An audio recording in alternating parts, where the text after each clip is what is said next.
Hello नमस्कार, जय गंगे मैया, हर हर महादेव। दोस्तों, आज हम इस वीडियो में बात करने वाले हैं कि 5 तारीख को की क्या हालत है संगम नोच के, या फिर संगम लेकर के जो 3 अमृत हमारे स्नान थे वो गुजरने के बाद में 5 तारीख के बाद जब प्रयागराज को ओपन किया गया तो संगम पे अगर आप आते हैं तो क्या स्थिति दिख रही होगी। अभी मैं संगम के बिल्कुल बाहर खड़ा हूँ, आपने देखा, और ये संगम नोज रहा जहां पर आप देख रहे होंगे। यहाँ की स्थिति आप देखेंगे तो काफी भीड़ बढ़ती चली जा रही है। लाखों की संख्या में लोग आज, हो सकता है करोड़ों नहीं है पर लाखों की संख्या में जरूर है, 60-65 लाख के आसपास लोग हैं। अगर आप देखेंगे बीच संगम में जहां पे आप दिख रहा होगा या चारों तरफ देखेंगे इधर, तो भीड़ लगातार बढ़ती जा रही है। इस वीडियो में हम कुछ महत्वपूर्ण सवालों में चर्चा करेंगे और साथ ही साथ बताएंगे कि मोदी जी के आने के कारण लगातार भीड़ बढ़ रही है और क्या परिवर्तन हुआ रूट में।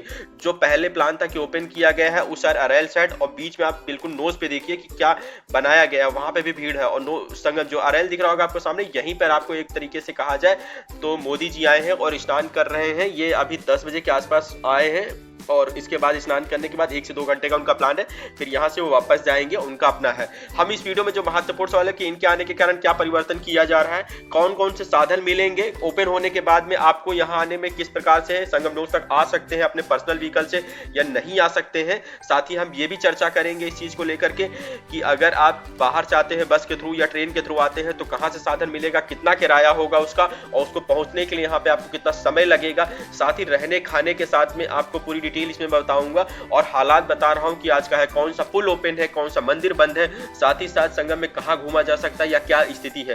तो हम बहुत ज्यादा मैं समय नहीं लूंगा, 5-6 मिनट में आपको मैं क्लियरली कर दूं।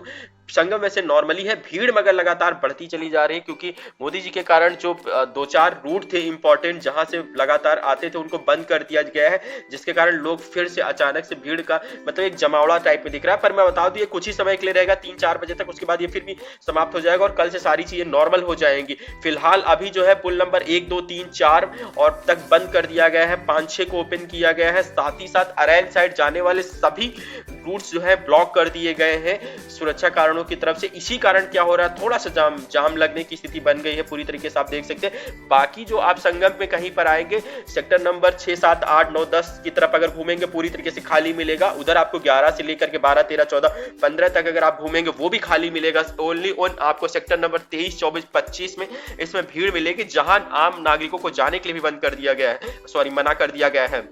अगर अभी आप देखेंगे मैं बिल्कुल हनुमान मंदिर के सामने खड़ा हूं और यहाँ लंबी लाइन कतार लग चुकी है आज के दिन स्नान करने के बाद, क्योंकि लोग अचानक से छूटे हैं। शाही स्नान गुजर चुके थे, इस बीच जो एक मौनी अमावस्या पे घटना हो इसके बाद लोगों ने आने का प्लान कैंसिल किया था कि किसी भी शाही स्नान पे नहीं आएंगे। उसके बाद अचानक से देख रहे होंगे आप कि नॉर्मल लोग फिर से टूट पड़े हुए हैं। तो करोड़ों की संख्या में आज जैसा अनुमान लगाया जा रहा था कि नॉर्मल हो जाएगा, मुझे नहीं लगता स्थिति नॉर्मल होगी। मुझे लगता है ये स्थिति और बढ़ती चली जाएगी, कल परसों और भी लोग बढ़ेंगे।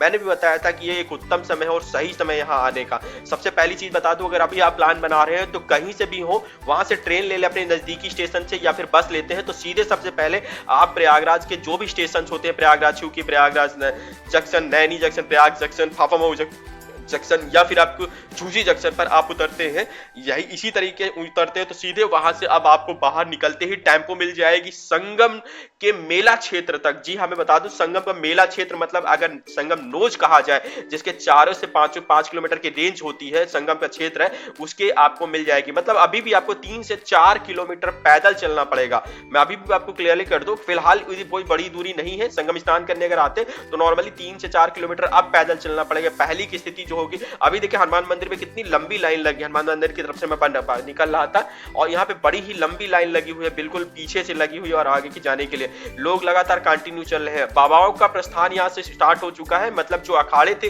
वो अपने 3 जो अमृत स्थान थे उनको करने के बाद वापस भी जाने लगे हैं।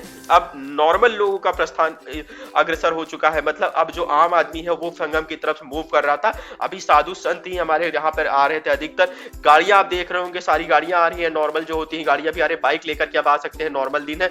यहाँ पे टेम्पो रिक्शा भी मिल जाता है। मैं बता रहा था आपको, अगर स्टेशन उतरते हैं बस रहे स्टेशन से निकलने के बाद आप टेम्पो लेंगे, एवरी स्टेशन से 50 से 60 रुपए का किराया पड़ेगा आपको और ला करके आपको छोड़ दिया जाएगा सब मेला क्षेत्र में। फिलहाल अभी मेला क्षेत्र का जो रेंज होता है 5 किलोमीटर की रेंज में अगर मान ले उसे क्लोज रखा गया है, उसके अंदर व्हीकल नहीं आएगा। फिलहाल ई रिक्शा, शटल बस और ऐसे अगर आपका पर्सनल व्हीकल है तो सेक्टर नंबर 2 तक ला सकते हैं, झूसी की तरफ आप 21 तक ला सकते हैं, वही आप फाफामऊ को सेक्टर नंबर कहा जाए तो आप 6 तक ला सकते हैं, और इधर अरेल की तरफ कहा जाए तो फिलहाल आज के दिन 3 बजे तक तक क्लोज है, उसके बाद रेल भी ओपन कर दिया जाएगा, वहां पर भी आप पूरी तरीके से साधन ले जा सकते हैं। बाइक आपकी तो सेक्टर नंबर 3 तक आ जाती है, मगर कहा जाए बिल्कुल सेक्टर नंबर 3 मतलब संगम नोज पर जो त्रिवेणी घाट संगम वहां तक आ जा रही है फिलहाल करोड़ों। इसके कारण आपस में लोग भगदड़ मच जाते हैं, यहाँ पे चोरी वोरी होने का काफी रहता है। देखिए पुलिस ने देखा और लोग सतर्क रहते हैं कि अगर थोड़े भी डाउट होता है तो उनसे पूछताछ की जाती है ऐसी चीजों को लेकर के, और इनको मना भी किया जाता है दुकान को यहाँ पे नहीं लगाएंगे संगम नोज पर, फिर भी ये लोग नहीं मानते हैं और कितना कहा जाए तो ये मानते नहीं है।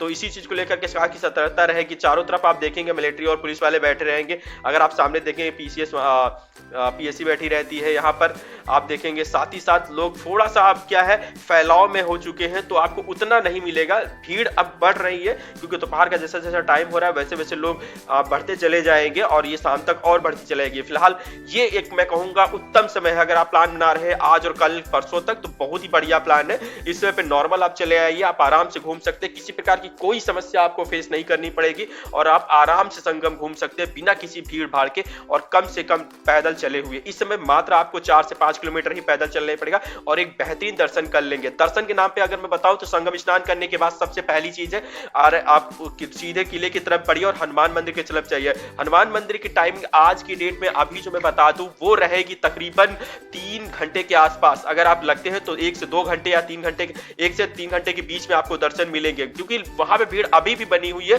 कोई कमी नहीं आई है। साथ ही साथ मैं बता दूं उसके बाद अच्छे मिनट में जाएंगे तो 1 से 1.5 घंटे का टाइम वहां लगने वाला। अगर ये दोनों कवर हो जाते हैं तो उसके बाद आप पे डिपेंड करता है कि आप वापस रिटर्न होना चाहते हैं या मेले में और दर्शन करना चाहते हैं। मैं इसके बाद बताऊंगा कि अगर ये दोनों चीजें देख चुके हैं तो शिव मंडपम को देखिए। मैं शिव मंडपम देखने के लिए आपको बहुत ही कहूंगा क्योंकि काफी खूबसूरत मंदिर है, पर उसका प्लान हमेशा शाम को रखिए क्योंकि उस समय पर बहुत ही खूबसूरत दिखता है। अभी के लिए मैं कहूंगा सुबह की टाइम में सबसे पहले आप नागवासुकी की तरफ प्रस्थान करिए और कोशिश करिए अगर किसी धर्माचार्य या आप किसी संत महात्मा के अनुयायी हैं तो आप डायरेक्टली चले जा सकते हैं गंगा क्रॉस करके सेक्टर नंबर 11 से लेकर के 22 के बीच में, जहां पर आप अपने जो भी आपके ऋषि मुनि होते हैं उनको देख सकते हैं। साथ ही मैं बता दूं कि अगर आप प्लान कर रहे हैं एक तरीके तो वहां जा सकते हैं और वहां उनको दर्शन कर सकते हैं, वो पूरी तरीके से ओपन है।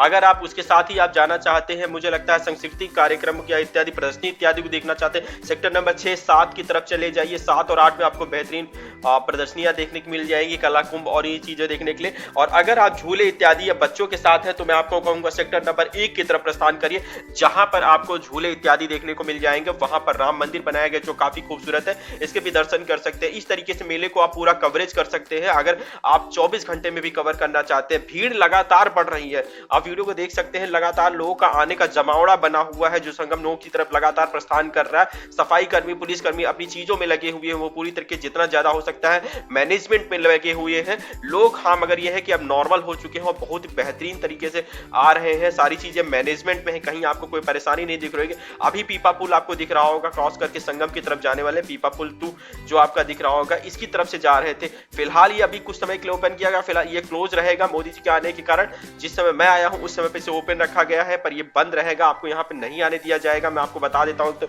साफ तौर पे। और साथ ही साथ मैं आपको बता दूं एक चीज की, अभी ये सिर्फ स्थिति जो बनी रहेगी दोनों तरफ के, ये और 2-3 जो पीपा पुल है ये क्लोज रहेंगे, बाकी के बाकी सारे ऑन रहेंगे और ये क्लोज रही स्थिति रहेगी 3 बजे तक, उसके बाद इसे ओपन कर दिया जाएगा, तो कोई परेशानी नहीं है। अगर आप खाने के बारे में बात कर रहे हैं, फ्री धर्माश्रय चाहते धर्माश्रय ढूंढ रहे हैं, तो मैं आपको बताऊं धर्म आश्रय जो है आपको सेक्टर नंबर 9, 7 और 8 में मिल जाएंगे। प्रत्येक सेक्टर में एक धर्म आश्रय होता है, धर्म आश्रय बनाया गया है, जहां पे बस आपको जाकर के वहां पता करना होता है। वहां पे आपको 100 रुपए दे करके आराम से पर डे रहने का मौका मिलेगा। साथ ही साथ अलग अलग जगह पर कई जगह पर आपको भंडारे चल रहे हैं, जैसे कि अगर देखा जाए रिलायंस की तरफ से काली द्वार के पास जहां तिकुनिया पड़ता है वहीं पर चुंगी से एंट्री करते हैं राइट हैंड में आपको मिल जाता है, जहां पे 24 घंटा फ्री भोजन मिलेगा। साथ ही साथ आप सेक्टर नंबर 21 में चले जाएंगे जहां इस्कॉन की तरफ से चल रहा है, सेक्टर नंबर 7 में भी इस्कॉन की तरफ से चल रहा है, वहां पे निरंजन अखाड़े की तरफ से भी भंडारा चल रहा है। वहां पर और भी दूसरी संस्थाएं हैं जो भंडारे को चलाती रहती है, नित्य आप रास्ते में देखते रहेंगे कई जगह पे और भी भंडारा आपको खाने को या फिर देखने को मिलता है, ऐसी चीजें होती हैं। मैं बता दूं ऐसी चीजों को, और साथ ही साथ और भी कई चीजें हैं जिनको हो सकता है। तो घूमने का अगर प्लान बना रहे हैं किसी के साथ में, कोशिश करिए कि इस समय पर एजेड या बच्चों को कम लाइए। साथ ही साथ और कोई परेशानी नहीं है, बस कोशिश करिए कि आपके साथ बुजुर्ग या महिलाएं कम हो। बाकी आप उनको कल से लेके चले आइएगा, आज और अवॉइड कर दीजिए थोड़ा सा, मैं कह सकता हूं, क्योंकि रूट डाइवर्जन किया जा रहा है और अभी कुछ समय के लिए क्लोज किया जाएगा। तो जो सबसे इंपॉर्टेंट चीज है कि अभी जो संगम से अगर झूस नैनी की तरफ जाने वाली चीजें हैं उनको क्लोज कर दिया गया है। शाम 3 बजे तक वही स्थिति बनी रहेगी। रीवा या फिर आपका कहा जाए सोनभद्र की तरफ आने वाले वो भी नैनी की तरफ आना क्लोज कर दिया गया है। तो नैनी इस समय पर कुछ हद तक ब्लॉक रखा गया है, बाकी चीजें अवेलेबल है सुरक्षा कारणों की तरफ से, क्योंकि प्राइम मिनिस्टर का उधर आवागमन है। बाकी चीजें पूरी तरीके से ओपन हो सकती है। खैर ये चीजें रही तो नॉर्मल है। आप प्लान बना रहे हैं, मैं कहूंगा कल आइए, सबसे उत्तम समय है। आराम से आप संगम घूम सकते हैं। आप किसी भी बस स्टैंड से या बस अड्डे से या फिर कहीं से भी आते हैं, आपको साधन मिल जाएगा। मात्र आपको 3 से 4 किलोमीटर ही पैदल चलना पड़ेगा बाकी और पूरी तरीके से 100 से 200 रुपए में आप आराम से संगम घूम के चले जा सकते हैं यात्रा में। इससे ज्यादा आपका खर्चा नहीं होने वाला है। कोई भी सवाल हो तो प्लीज आप कमेंट जरूर करें। मैंने ऑलरेडी इस मेले को लेकर के बहुत से वीडियो बनाए हुए हैं, अपने चैनल पे डाले हैं, उनको भी जरूर देखें। और कोई सवाल हो या फिर किसी को